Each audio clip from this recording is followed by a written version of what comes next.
पुराने जमाने की बात है। एक पुराना बाजार था जहां रोज सुबह सवेरे दुकानदार अपनी दुकानें खोलते, बच्चे दौड़ते और मजदूर अपने कंधों पर बोझ उठाए गलियों में गुजरते। इन्हीं में एक बूढ़ा मजदूर यूसुफ भी था, जो रोज लकड़ियों का गट्ठा जंगल से लाकर बाजार में बेचता था। उसका लिबास सादा, चेहरा धूप से जला हुआ, मगर दिल में अल्लाह का खौफ और ईमान की रोशनी थी। एक दिन की बात है, जब यूसुफ लकड़ियां बेचकर वापस जा रहा था तो रास्ते में एक सोने का सिक्के वाला थैला पड़ा नजर आया। उसने इर्द गिर्द देखा, कोई न था।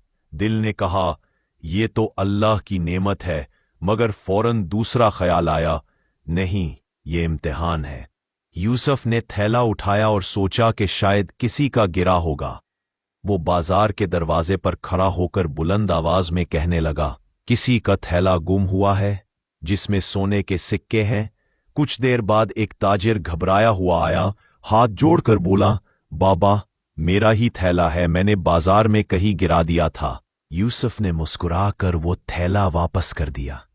ताजिर की आंखों में हैरत थी। बाबा, तुम्हें किसने देखा था? तुम तो ये सब रख भी सकते थे।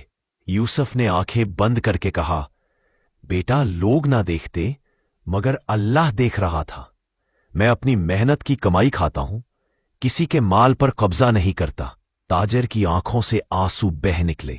उसने यूसुफ को कुछ सिक्के देना चाहे, मगर यूसुफ ने इनकार कर दिया और बोला, मुझे मेरा रिस्क अल्लाह से मिलता है, बंदों से नहीं।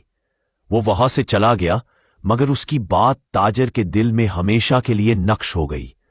उस दिन के बाद पूरे बाजार में एक ही बात मशहूर हुई, ईमानदार मजदूर यूसुफ, जिसे कोई ना देखे मगर वो फिर भी अल्लाह से डरता है।